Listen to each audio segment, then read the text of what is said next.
इसका अर्थ कौन बोलेगा?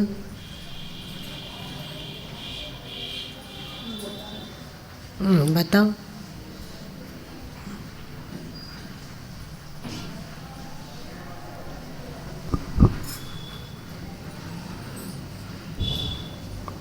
गुरु माँ द्वारा रचित यह भजन। अब तक तूने संभाला मुझे, आगे भी तुम ही संभालना। प्रभु से विनती किया जा रहा है कि हे प्रभु, आज तक आप ही हमें संभाले हैं। इस भजन में भक्त की ओर से गुरु माँ कहते हैं अपने प्राणेश्वर प्रभु को कि हे प्रभु, अब तक तूने संभाला मुझे। ये भक्त की ओर से कह रहे हैं। कौन सा भक्त? किसके लिए? ऐसे तो अपने लिए कहा जा रहा, लेकिन इसमें सभी भक्तों का भाव झलक जाता है।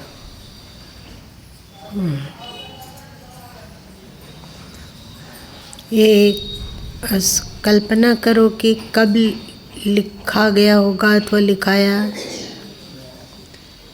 क्योंकि आगे के लाइन में है, दृढ़ रहूं मैं वे सन्यासी, निंदा प्रशंसा में हो सम्मान। तो निश्चित ही जब बहुत सारा झंझावात, सांसारिक प्रताड़ना, हर तरफ से रोक उस समय का होना चाहिए। और एक बात है कि पहले अर्थ बताओ फिर हम बताते हैं।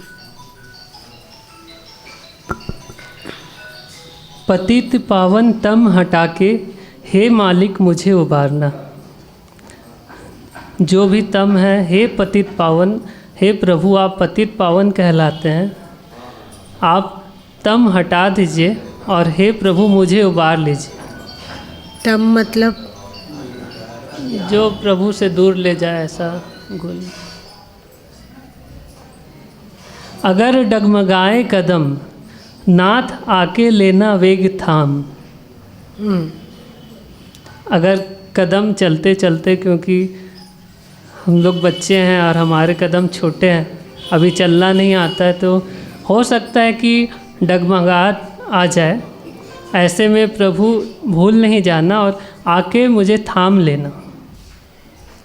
निज प्रेम पीयूष पिलाकर हर लेना स्वामी क्रोध काम। अपना प्रेम का अमृत पिलाकर अंतस में जो भी क्रोध, काम या अथवा दुर्गुण है उसको हर लेना। विजित हों हे कृपालु नाथ, मन इंद्रिय रिपु संग्राम। मन और इंद्रिय जो शत्रु है, इनसे जो धर्म युद्ध होता है, उसमें हे प्रभु, हे कृपालु नाथ, मैं विजित हूँ, मैं जीतूँ उनसे। मन अटल हो धर्म संयम, ऐसी ही कृपा तू बरसाना। हे प्रभु आप ऐसा कृपा बरसाइएगा कि मेरा मन अटल हो और धर्म में संयमित रहे, धर्म से डिगे नहीं। मैं तुझसे करूं प्रेम अनन्य, अनन्य प्रेम की अभिलाषी। हे अनन्य प्रेम के अभिलाषी प्रभु, मैं आपसे अनन्य प्रेम करूं। इसमें बताए थे गुरु माँ कि प्रभु को भी प्रेम की चाहत है, और कैसी प्रेम? तो अनन्य प्रेम की चाहत। आप जैसा प्रेम चाहते हैं हम आपसे वैसा ही प्रेम करें। जग माया से हो तीक्ष्ण। लेकिन आधा तुम बतलाया, वो अनन्य प्रेम के अभिलाषी तो है, पर बदले में प्रेम करने का उनको कोई अभिलाषा नहीं है। समझ रहे हो अध्यात्म कितना जटिल हो जाता है, अथवा भक्ति कितनी जटिल हो सकती है। अक्सर संसार में होता है कि हम यदि आपसे प्रेम कर रहे हैं तो आप भी मुझसे प्रेम करें। हम बच्चों से प्रेम कर रहे हैं तो अपेक्षा होती है कि बच्चे हमसे भी प्रेम करें। चाहे और कोई भी रिश्ता हो, उसमें होता है कि हम निभा रहे हैं इस रिश्ते को, तो अगला भी इस रिश्ते का निर्वहन करे, है कि नहीं? जैसे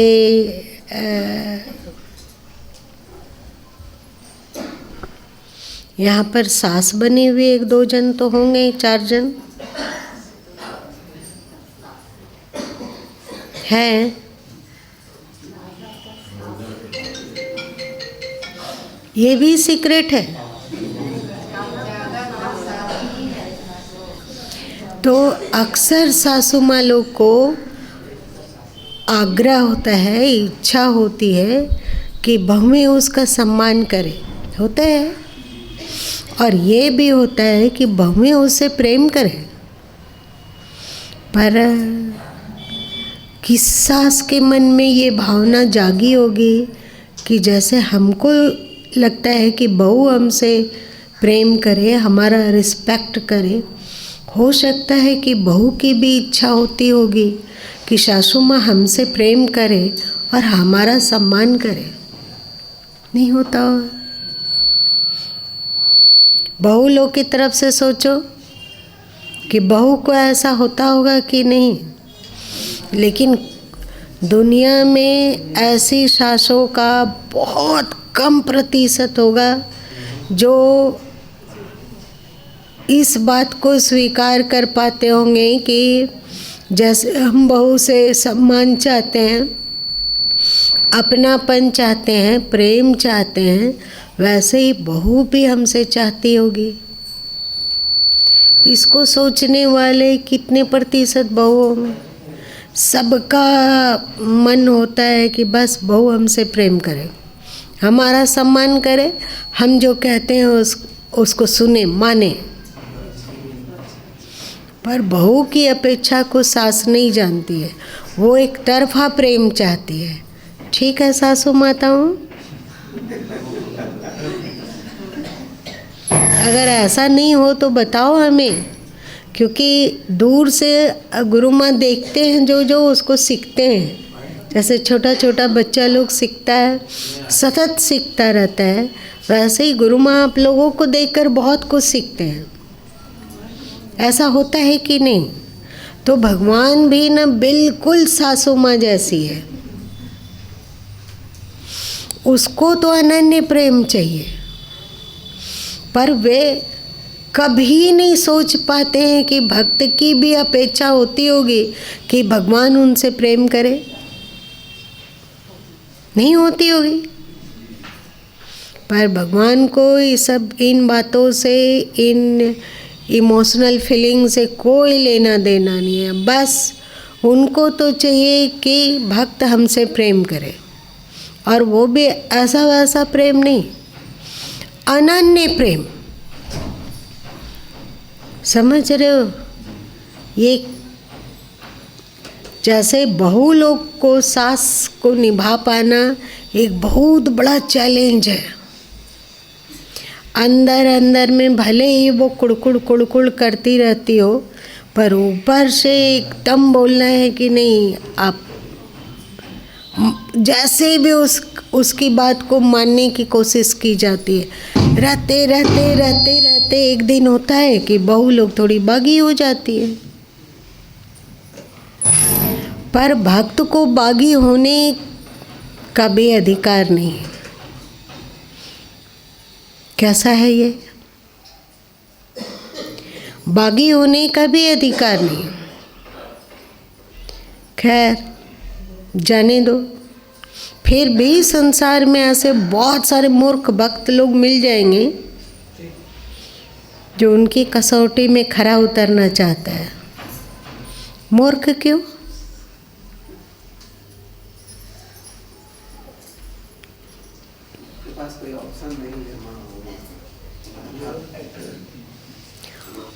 ऑप्शन हो या ना हो, वो चाहे तो भगवान को भूल कर के ना कभी उसको देखा, ना कभी हम जानते हैं।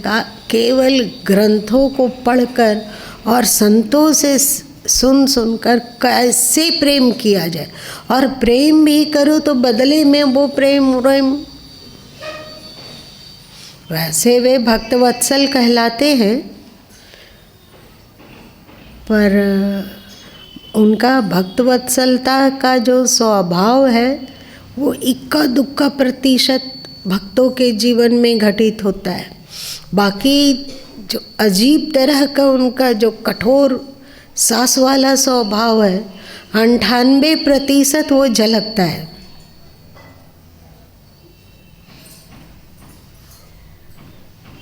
ऐसा नहीं होता है क्या?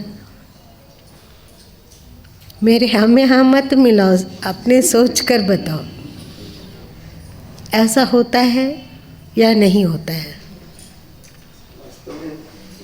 भगवान अपने जीवों पर पूरा अधिकार समझते हैं, जैसे सासू भी बहू पर अधिकार समझती है कि मेरा सब कुछ है, मेरे घर में आई सारा मेरा संसाधन का उपयोग कर रही हो, तो हमसे तुम प्यार करो, हम करें या न करें।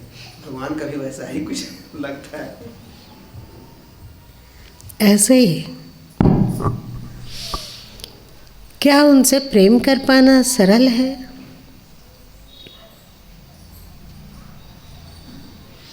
जो भी हो, पर भक्त भी अपने दिल के हाथ में से विवश है बिल्कुल।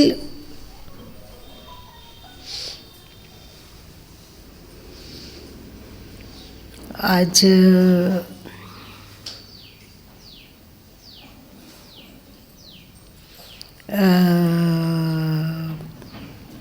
कोई एक पंक्ति सुबह सुबह दिमाग में आ रही थी कि वो गाना था जो बचपन में गुरु माँ सुने थे, तो इतने दिन के बाद, मतलब लगता है कम से कम 35 साल 40 साल पहले सुने हैं ये गाना। वो गाना आज दिमाग में आ रहा था। पता नहीं वो गाना तुम लोग सुने हो या नहीं, पर जो गुरु माँ के दिमाग में आ रहा था सो आप लोगों को बता देते हैं। आपकी मर्जी, आप गुरु माँ के प्रति श्रद्धा रख सकते हो तो रखना, शिकायत रख सकते हो तो वो भी रखना कि 40 साल पहले वाला गाना याद कर रहे थे, लेकिन याद आ गई तो ईमानदारी पूर्वक बताते हैं। बहुत पहले, लगभग हमें लगता है 40-45 साल पहले एक गाना हुआ करता था,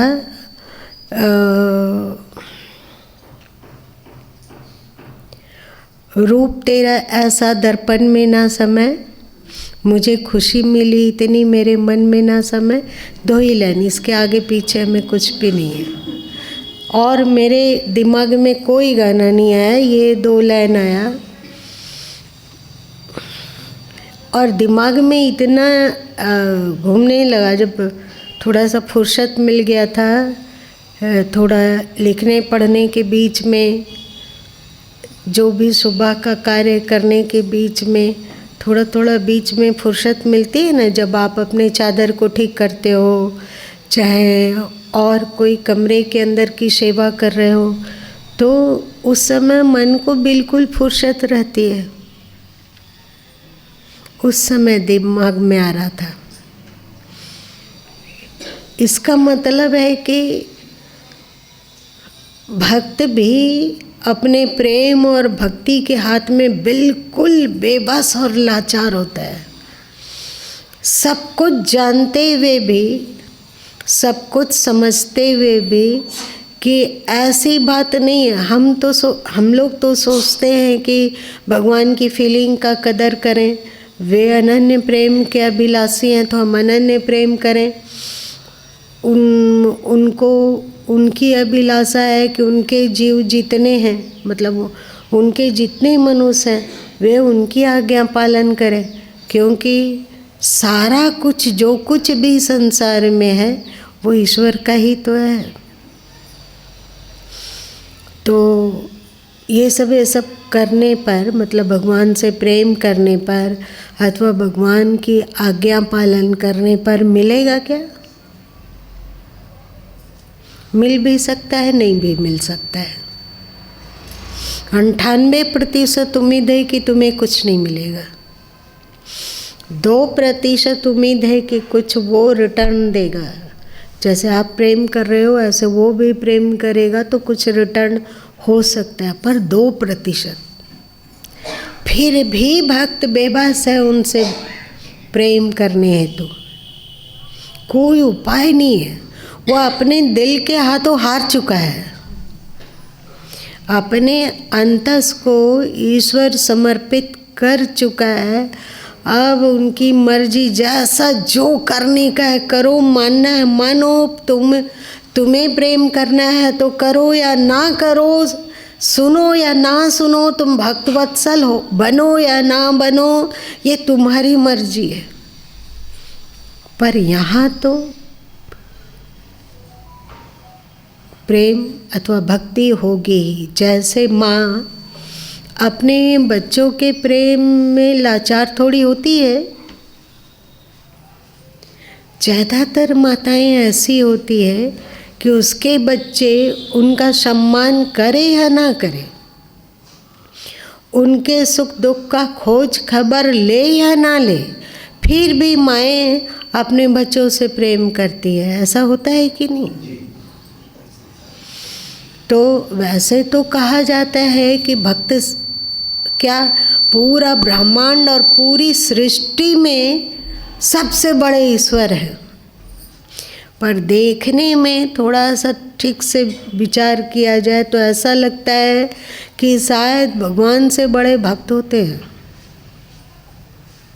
उनके दिल में माँ का दिल है। कैसे? जैसे माँ उसके बच्चे भी उससे प्यार करे या ना करे, फिर भी वो अपने बच्चों से प्यार करती है। कहा जाता है कि पूत कपूत होता है, मात को माता नहीं। सुने हो ना कि पुत्र भले ही कुपुत्र हो जाए पर माँ को माता नहीं होती है। तो थोड़ा यहाँ पर जो भक्त भगवान का रिश्ता है उसमें थोड़ा सा उल्टा है।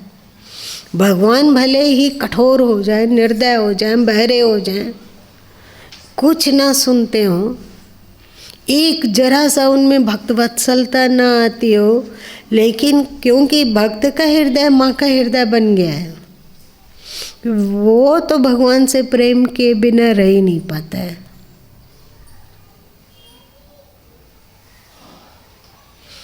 क्या यही प्रेम असली प्रेम नहीं है?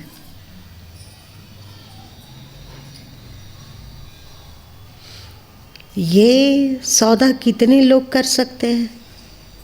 जो सदगुरु कबीर साहब का एक पद था कि प्रेम न बाड़ी उपजे, प्रेम न हाथ बिटाए, राजा प्रजा जी रुचे शीश दिए ले जाए। वो खेत में नहीं उपजता है और बाजार में मिलता भी नहीं। राजा प्रजा जिसकी अभिरुचि हो वो प्रेम ले सकता है अपना सिर देकर। सिर मतलब क्या है? हमारी अपेक्षा, हमारी इच्छा, हमारी कामना। मन करता है कि तुम लोग एक पद में सुने हो ना कि प्रेम का प्यासा पपिया प्रेम के लिए दरबदर भटके। तो वहाँ पर भक्त की कामना होती है कि यदि हम ईश्वर से बहुत प्रेम कर रहे हैं तो वो करे, पर कर भी सकता है, नहीं भी कर सकता है, लेकिन भक्त अपनी भक्ति छोड़ नहीं पाता है। और मज़े की बात है कि भक्ति ये कहता है कि सुनो, तुम भक्त वत्सल बनो ना बनो, तुम हमें मानो या ना मानो, तुम मेरी प्रार्थना सुनो या ना सुनो, तुम हमसे प्रेम करो या ना करो, हम आपसे, हे अनन्य प्रेम के अभिलाषी, हम आपसे अनन्य प्रेम करें। ऐसी भावना बिना सिर दिए आ सकती है क्या? पहले से ही सोच लेना होगा कि इस प्रेम के पथ में, मतलब भक्ति के पथ में सिर देना है। सिर दिए तो ही प्रेम कर सकोगे, भक्ति कर सकोगे।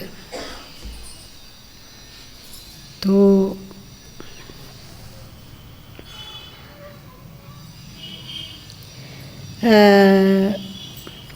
कल गुरु माँ जब उनके यहाँ गए थे तो वे लोग एक भजन गा रहे थे कि क्या गा रहे थे? अंतिम में कौन सा भजन था? तो लग रहा था कि प्रार्थना भी किया जा रहा है, तो कहाँ किससे किया जा रहा है? भगवान मेरी नैया उस पार लगा देना, वो प्रार्थना भी किया गया तो किससे किया गया? सुनेगा ही ज़्यादा प्रतिशत क्या चीज़ की संभावना है? अगर वो लोग प्रार्थना किए होते कि हे सदगुरु मेरी नैया पार लगा देना, तो सदगुरु के दिल दिमाग में माँ का दिल है, तभी वे भगवान से प्रेम कर पा रहे हैं। तो सदगुरु तो सुन सकते थे और उसको उससे रिक्वेस्ट करना। खैर जो भी हो, क्योंकि मर्यादा थी चुपचाप सुनने का भजन, इसलिए चुपचाप सुना गया।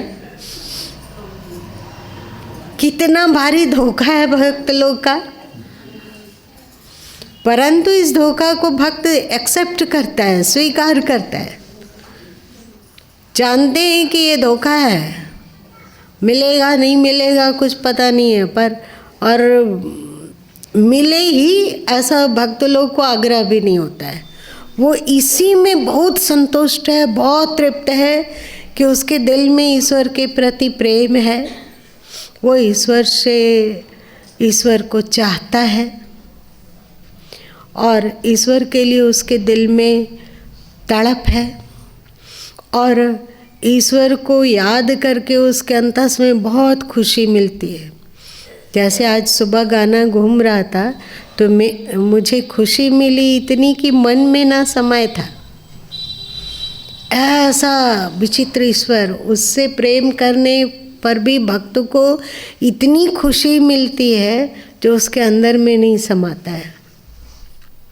बदले में कुछ नहीं मिल रहा है, बस वो भक्त प्रेम करके और भक्ति करके और न्योछावर करके और समर्पण करके पूर्ण रूपेण तृप्त है।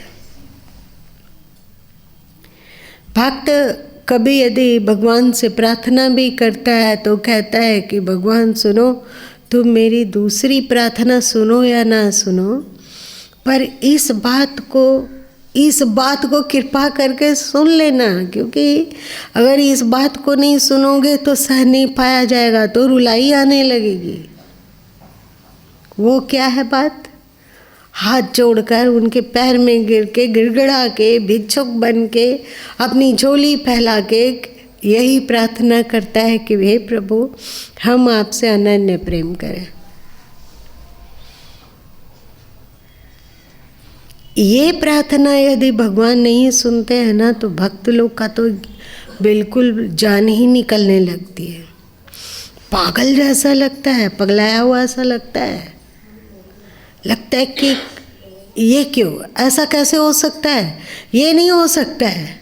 बस एक ही चीज़ तो मांगते हैं, जो तुमने दिया वो भले ही सब कुछ ले लो, पर इतना तो दे दो कि हम तुमसे प्रेम करें। इस प्रेम में कभी लेकिन किंतु परंतु कुछ भी नहीं, कोई अपेक्षा नहीं।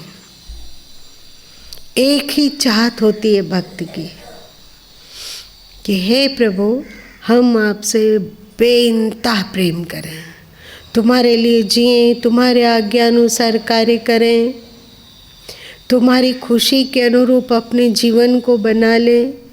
हमें और कुछ नहीं चाहिए, ना तुम चाहिए, ना तेरा दर्शन चाहिए, ना तुम्हारा प्रेम चाहिए, ना तुम्हारी करुणा चाहिए, कुछ नहीं चाहिए। सब रखो तुम,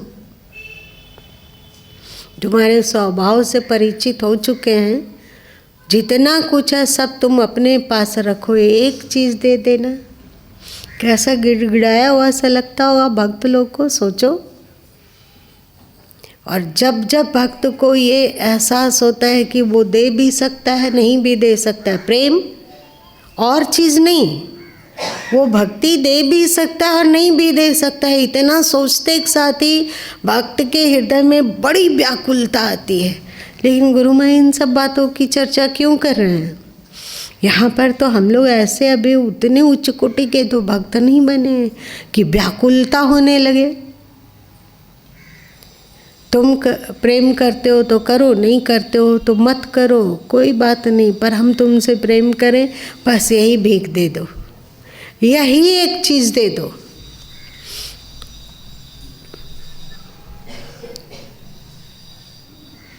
तुझसे प्रेम करूं अनन्य, अनन्य प्रेम के अभिलाषी। हमें पता है कि तुम अनन्य प्रेम के अभिलाषी हो, तो हम आपसे अनन्य प्रेम करना चाहते हैं, और बदले में अनन्य प्रेम क्या, प्रेम भी नहीं चाहते हैं। जानते हैं तुम दे नहीं सकोगे, क्यों? क्योंकि ये पता है कि तुम महाकंजूस हो।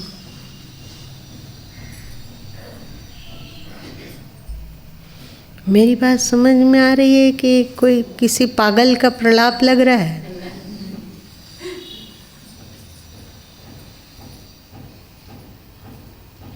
चलिए आगे पढ़िए।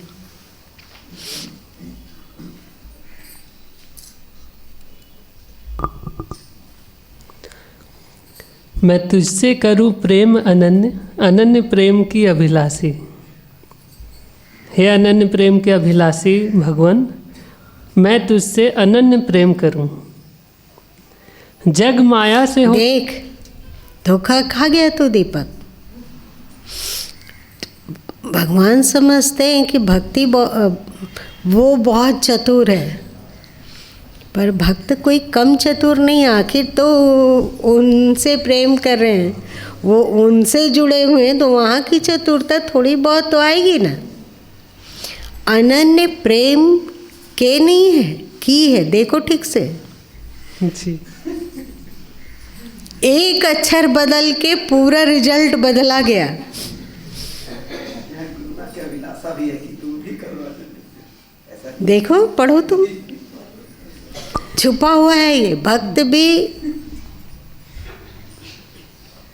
पढ़ो ना। मैं तुझसे करूं प्रेम अनन्य, अनन्य प्रेम की अभिलाषी।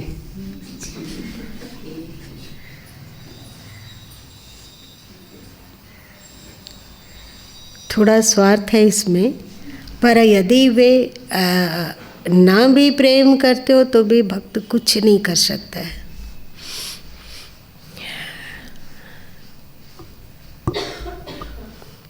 वैसे तो मीराबाई अपने पदों में कही है कि गोविंद लिन्हो मोल माई रे, गोविंद लिन्हो मोल, है ना, कि उन्होंने गोविंद को मोल लिया। मोल मतलब खरीद लिया है।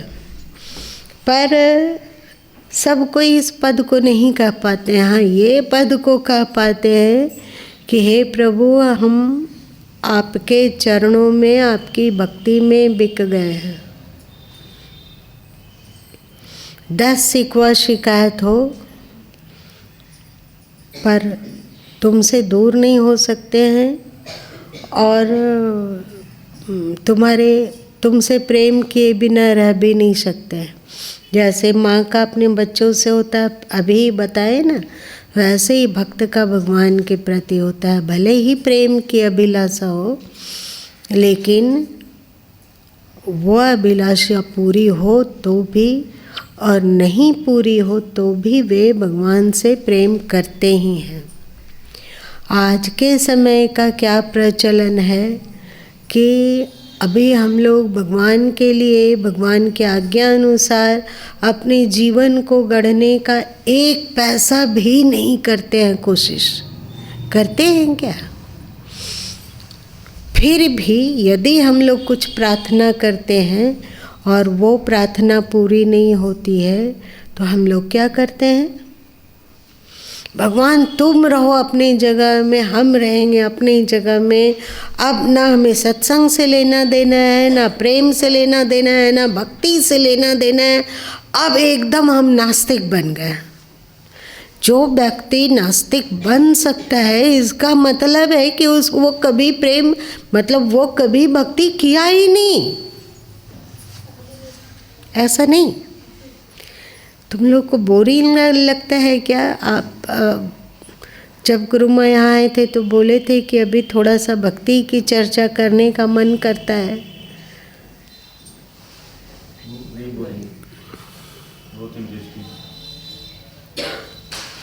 लगता है कि थोड़ा थोड़ा फेरा में पड़ चुके हैं आप। थोड़ा थोड़ा फेरा में पड़ जाना मतलब थोड़ा थोड़ा भगवान से भक्ति, भगवान के प्रति भक्ति होने लगी है, तभी ये सब बातें अच्छी लगेगी। भगवान के प्रति उतना नहीं जुड़ेगी, हमने तो भगवान को जाना नहीं देखा है। गुरु के प्रति मैं उसी में वो प्रतिमूर्ति देख करके आह्लादित होता हूँ, उससे एहसास होता है कि आगे बढ़ो। जग माया से हो तीक्ष्ण विरक्ति, ज्ञान होवे आत्म अविनाशी।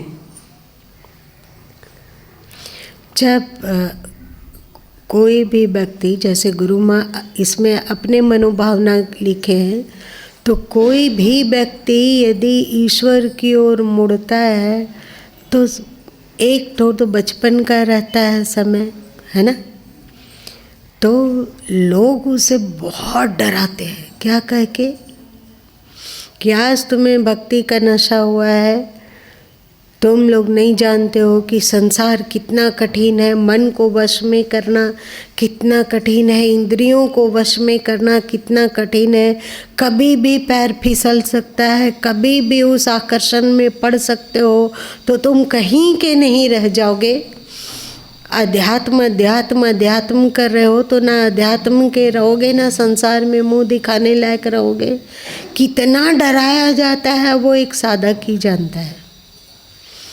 और साधक अभी बच्चा है, अभी दुनिया को देखा नहीं है, पर संसार, मन और इंद्रियों का इतना अधिक भयानक चित्रण किया जाता है उसके पास, उसके सामने, कि अंदर अंदर में एक डर बैठ जाता है। अच्छा, ऐसा होता है कि मन इतना प्रबल है, इंद्रियां इतनी प्रबल है, बहुत डर लगता है। अभी मन इंद्रियों का कोई अनुभव नहीं है, पर लोगों का अनुभव सुन सुन के एकदम मन डर जाता है। तब फिर साधक यही बात कहता है, पढ़ो क्या बोलता है।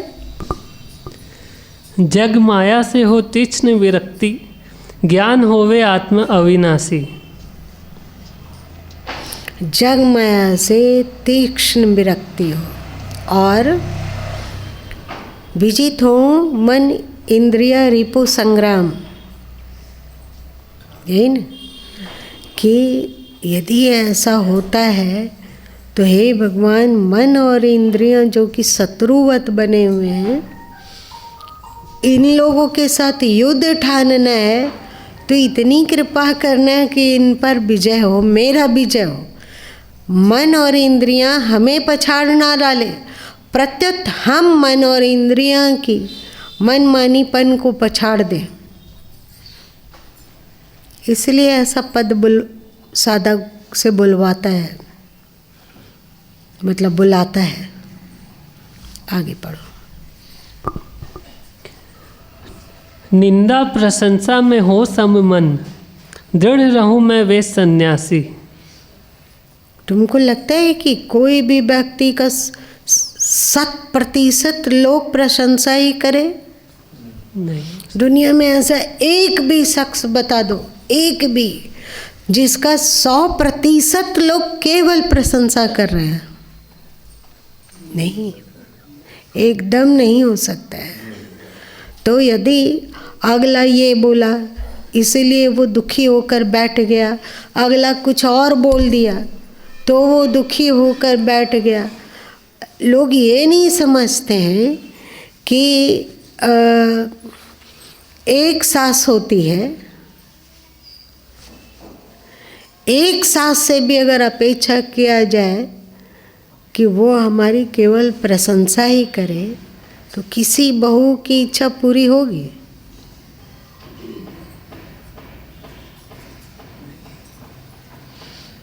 ये भी किसी बहू की इच्छा हो सकती है पूरी?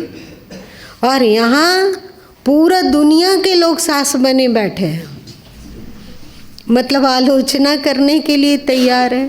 तो एक सांस से ये अपेक्षा पूरी नहीं हो सकती है कि वो हमारा केवल प्रशंसा करे तो इतनी बड़ी दुनिया और इसमें रहने वाले इतने लोग कभी हो ही नहीं सकता है कि प्रशंसा ही प्रशंसा मिले, कोई निंदा करे ही नहीं, एकदम असंभव बात है। इसलिए ये प्रार्थना करना बहुत ज़रूरी है कि हे भगवान, निंदा और प्रशंसा में विचलितता कहीं भी नहीं आए। एक बात जानते हो, जो व्यक्ति निंदा से घबराता है, जो व्यक्ति कोई उसकी आलोचना कर दे तो थर थर कांपता है, तो समझना कि वो प्रशंसा के द्वारा उससे कुछ भी कराया जा सकता है। प्रशंसा करके उससे कुछ भी कराया जा सकता है। मेरी बात समझ में आ रही है क्या? प्रशंसा का भूखा है। जो आदमी निंदा से जितना डर मतलब घबरा जाता है, उस कोई उसका प्रशंसा कर देगा तो सही गलत नहीं विचार करेगा और वो कर देगा, बिल्कुल एकदम उसकी ओर ढुलक जाएगा।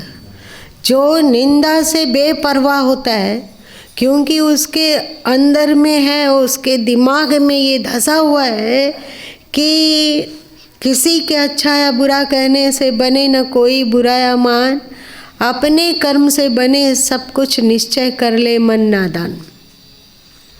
किसी के निंदा अथवा प्रशंसा करने से कुछ नहीं होता है। प्रशंसा करने से हमें शांति नहीं मिल जाएगी, और किसी के निंदा करने से शांति हमसे दूर नहीं भाग जाएगी। वो उसकी परेशानी है, उसको मन करता है निंदा करने की तो निंदा करो, मन करता है तुमको प्रशंसा करने की तो प्रशंसा करो। हमें कोई मतलब नहीं, ना आपकी निंदा से मतलब है, ना आपकी प्रशंसा से मतलब है।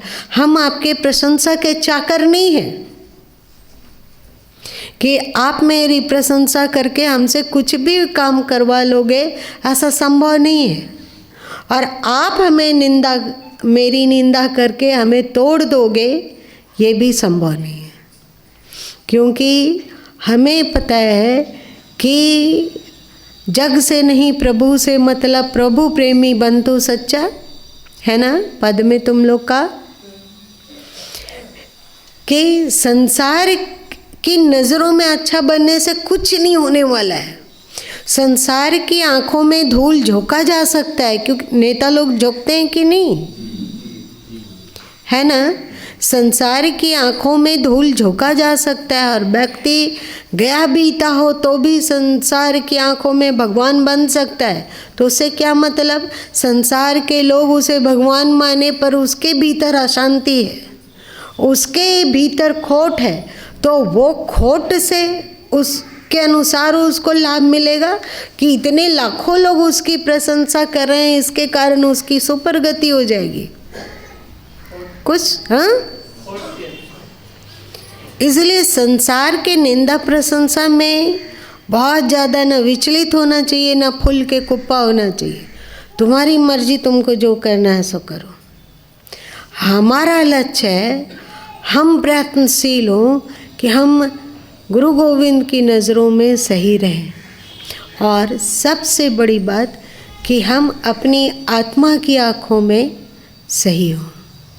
हम कितने पानी में हैं, इसको हमारी आत्मा जितना जानेगी उतना दूसरे लोग जान सकते हैं क्या? नहीं जान सकते हैं। तो दूसरे की निंदा और प्रशंसा से क्या मतलब, छोड़ो ना। जब सीता जी की निंदा हुई, उन्हें सब कोई उनकी प्रशंसा नहीं कर पाए, इतने प्रजा वत्सल श्री राम हुए, उनकी प्रशंसा सब नहीं कर पाए, कृष्ण की प्रशंसा कोई नहीं कर पाए, अथवा आज तक जो भी महापुरुष हुए, चाहे शंकराचार्य जी हुए हो, चाहे बुद्ध हुए हो, चाहे कबीर हुए हो, चाहे नानक हुए हो, ऐसा एक भी शख्स आज तक की सृष्टि में, सृष्टि हुए लगभग करोड़ वर्ष हो चुके हैं। पृथ्वी की उम्र कितनी होगी? पृथ्वी की उम्र सूर्य की उम्र से जुड़ा हुआ है कि नहीं? हाँ, सूर्य का उम्र कितना हुआ होगा? गिनती याद नहीं है, पर इतना कहा जा सकता है कि अरबों साल है ना। अरबों साल की सृष्टि के इतिहास में एक भी किसी व्यक्ति को ढूंढो जिसकी निंदा एक भी व्यक्ति ने ना की होगी। मतलब जिसका 100% केवल प्रशंसा ही हुआ होगा। अरबों साल की सृष्टि में कोई एक शख्स भी ढूंढ के बता दो तो गुरु माँ आपको जीनियस मान लेंगे। नहीं ना मिलेगा। तो हम लोग क्यों बेवकूफ़ी में रहते हैं कि हमारी सबकी प्रशंसा करें? प्रशंसा करो अथवा निंदा, ये आपका विभाग, आपकी जो मर्जी सो करो। हमें तो ईश्वर की नज़र में और अपनी आत्मा की नज़र में हमेशा अपने आप को कसते रहना है। सदगुरु कबीर साहब ने कहा है ना कि राम कसौटी कसते रहें, है ना, कि अपने आप को राम की कसौटी में कसते रहो। थोड़ी देर पहले गुरु माँ के भीतर आ रहा था कि कौन कितने प्रतिशत महान है, इसकी कोई कसौटी होनी चाहिए।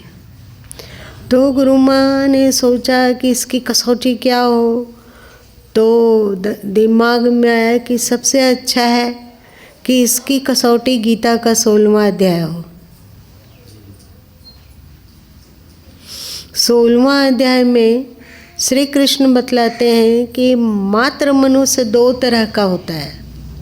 हम लोग सोचते हैं कि मनुष्य इतनी जाति का है, एक मनुष्य गोरा है, एक मनुष्य काला है, एक मनुष्य इस जाति का है, एक मनुष्य उस जाति का है, एक मनुष्य इस वर्ण का है, एक मनुष्य उस वर्ण का है, एक मनुष्य इस वंश का है, एक मनुष्य उस वंश का है। पर ठीक से देखो तो श्री कृष्ण बतलाते हैं कि 2 ही तरह के मनुष्य होते हैं। एक आसुरी मनुष्य और एक दैविक मनुष्य। 2 ही जाति है मनुष्यों की।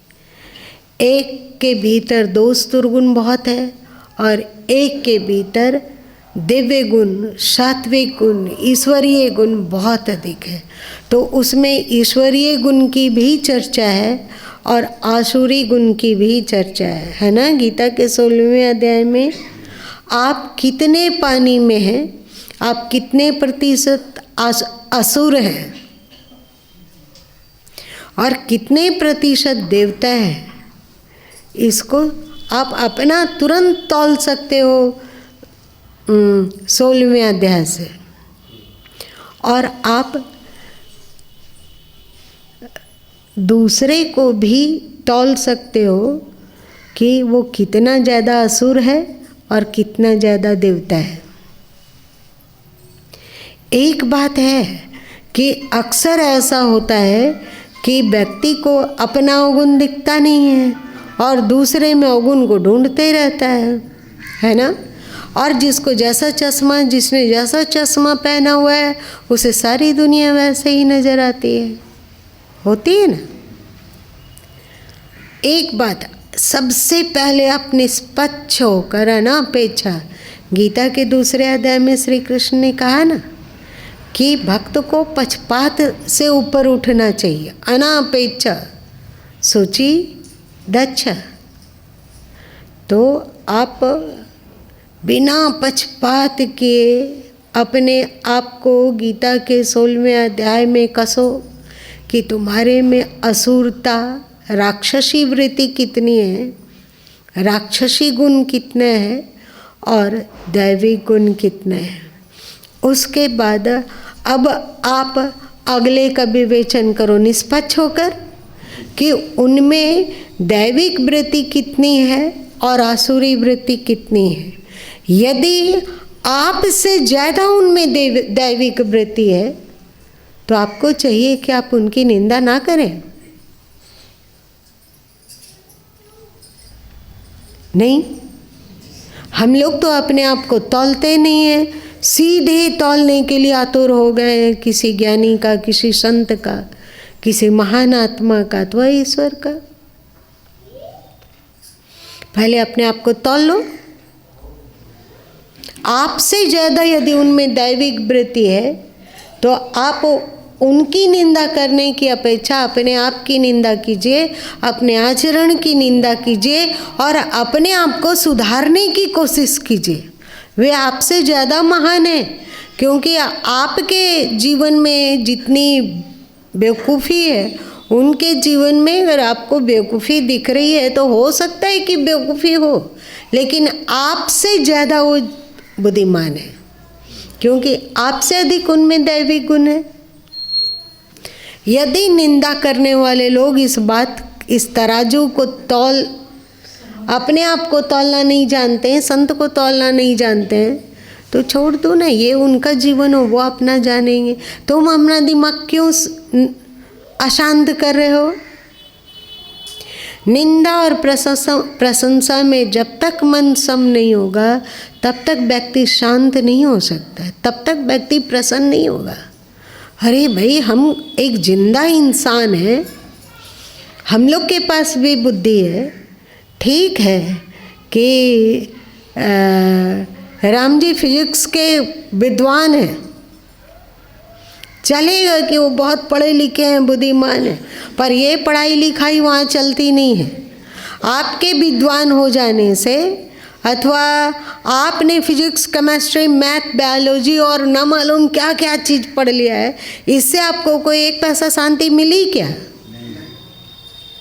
तो इसमें नितराने की कौन सी बात है? होंगे आप बहुत महान,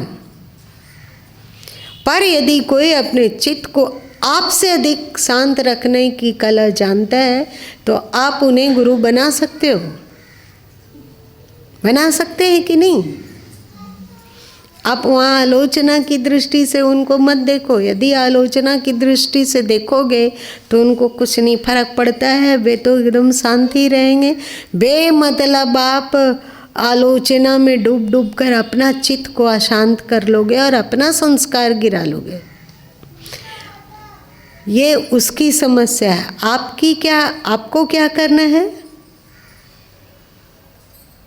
निंदा प्रशंसा में हो सम्मान।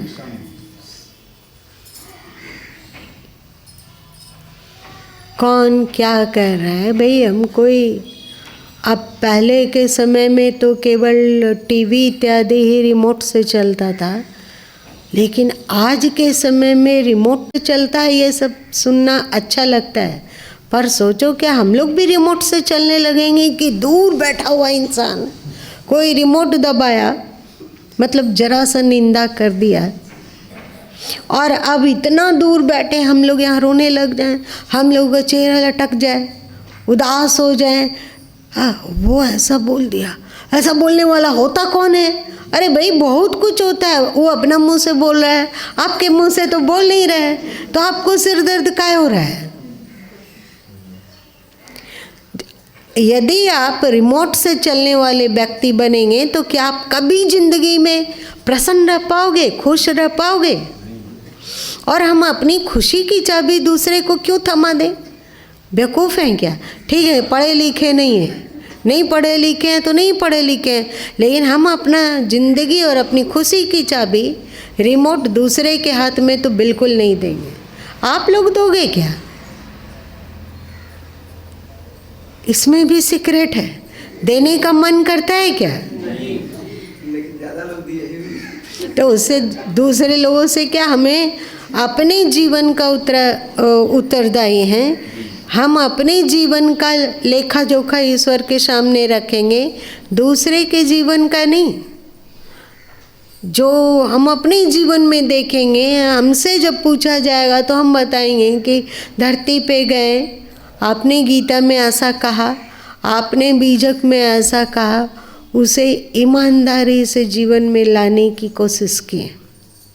हम अपने जीवन का प्रश्न उत्तर का सामना करेंगे। आपके जीवन का प्रश्न उत्तर का सामना हमें नहीं करना, वो आपको करना है। इसलिए कोई भी संत यदि सच में संत बनना चाहता है तो उसे निंदा और प्रशंसा में बेपरवाह रहना चाहिए। कोई निंदा किया, जानते हो बहुत सारी चीज़ें आप लोग सुने होंगे कि कोरोना में बहुत छुआछूत की बीमारी है, सर्दी बहुत ही ज़्यादा छुआछूत की बीमारी है। घर में यदि एक जन को सर्दी होती है तो लगभग सबको सर्दी होने की संभावना है ना। तो वैसे ही आदमी के पास बहुत ज़्यादा बुद्धि नहीं होती है, हम लोग के पास बहुत बुद्धि नहीं है। अगर किसी की निंदा का मतलब हवा उड़ाया जाए, अफवाह जिसको कहते हो, ऐसा हुआ था कि जब देश आज़ाद हुआ और देश का बंटवारा हुआ तो एक बार मेरठ में ये घटना घटी। उस गुरु माँ बहुत पहले कहीं पढ़े हैं कि एक बच्चा चिल्लाता हुआ आया, चल गई चल गई चल गई। सब सोचा कि चल गई चल गई चल गई, ये क्या चल गई। बस वो बच्चा केवल बोला चल गई चल गई चल गई तो मेरठ में भारी मात्रा में दंगा हुआ। हिंदू मुस्लिम आपस में जूझ पड़े और कितने लोग कट मर के बर्बाद हो गए। तो पुलिस से बहुत ही इसको दबाई, जो शक्ति प्रदर्शन की, तब थोड़ा थोड़ा शांत हुआ ये दंगा फसाद। हुआ कि आखिर चली कहाँ से, मतलब दंगे की शुरुआत हुई क्यों। तो ढूंढते ढूंढते पता चला कि वो बच्चा चिल्लाता हुआ आ रहा था, चल गई चल गई चल गई। तो लोग सोच लें कि हिंदू मुस्लिम में गोली चल गई, गोली चल गई। तो जैसे ही लोग सुना कि हिंदू मुस्लिम में गोली चली हो रहा है तो सब कोई अपने घर से निकल पड़े और अपने पड़ोस में यदि मुस्लिम को हिंदू मिला तो वो उसको दबोचने दौड़ा, और हिंदू के बगल में कोई मुस्लिम मिल गया तो वो दबोचने दौड़ा। तो उस बच्चे को पकड़ा गया कि तुम क्यों चिल्लाए चल गई चल गई चल गई। तो बच्चा कहा कि हमने तो चिल्लाया, हमें गौशाला मेला घूमने गए थे तो एक गाड़ी लिए थे बैटरी वाली, चल नहीं रही थी। बहुत कोशिश किया गया कि चले, ये नहीं चल रही थी, लेकिन मेरा दोस्त उसको कैसे कैसे उमेटा तो वो चल गई। इसलिए हम चिल्लाते हुए आ रहे थे कि चल गई चल गई चल गई। हमें क्या पता था कि बड़े लोग ऐसा करेंगे। तो एक बात है, यदि आपके 10 लोग निंदा करने लगे तो हो सकता है कि ये सब कोरोना से भी ज़्यादा छुआछूत की बीमारी है, तो बहुत सारे लोग निंदा कर सकते हैं। आप क्या करोगे?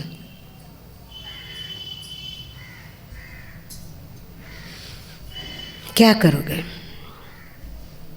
अगर विरक्ति हो, वैराग्य हो, त्याग हो, तो अपने मन को विचलित नहीं होने दिया जाएगा।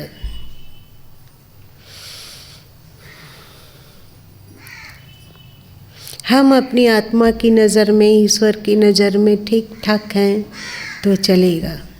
यदि हम अपने मन को शांत रख पाते हैं तो ये बहुत बड़ी उपलब्धि है।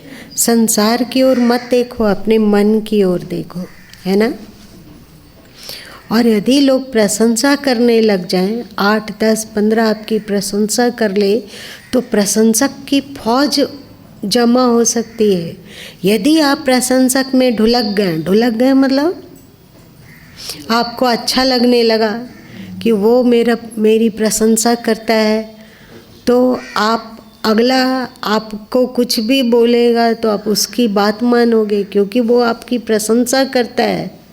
और उसके प्रशंसा करने से सैकड़ों लोग आपकी प्रशंसा करते हैं, तो आप बोलोगे कि बताइए क्या कर दें, तो वो आपसे कुछ का कुछ करवा सकता है।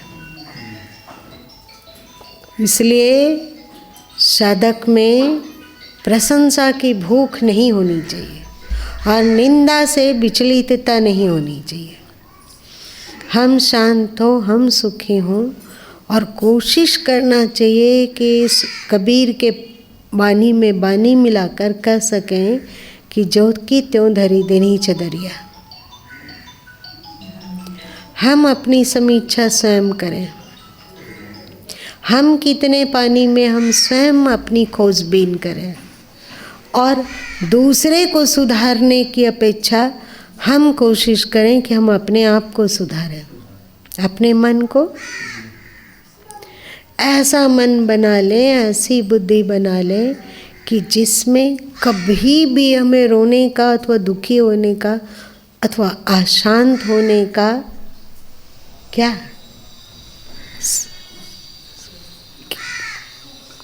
अशांत होने का अवसर ही ना आए।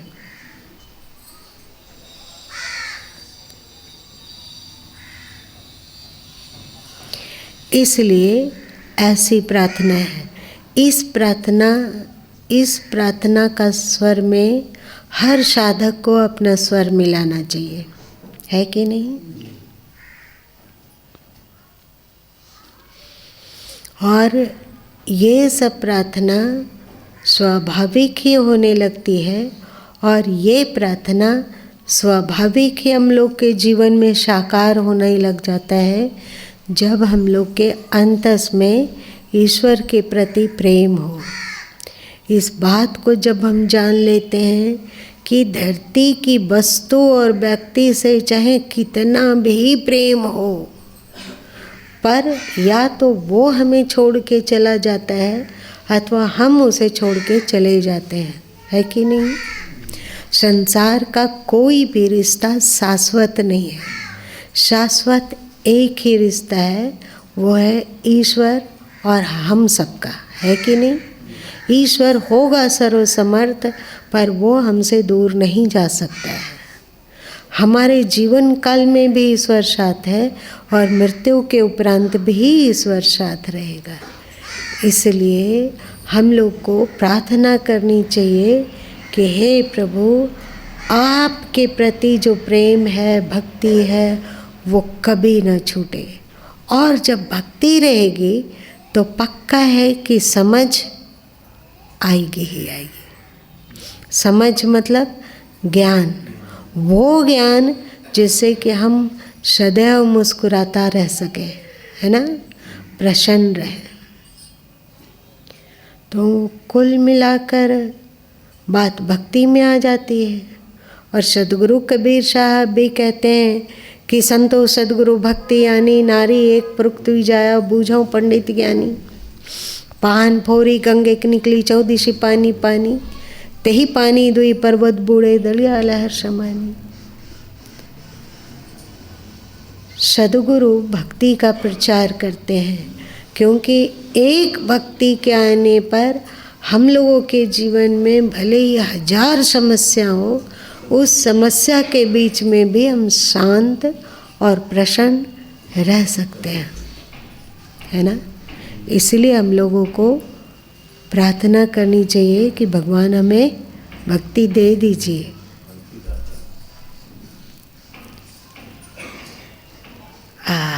आज फिर समय ज़्यादा हो गई। क्या हम लोग प्रेम पे एक पिलाओ को प्रार्थना करते हुए आज संभाव विसर्जित करें? ज़्यादा समय तो नहीं होगा। नहीं,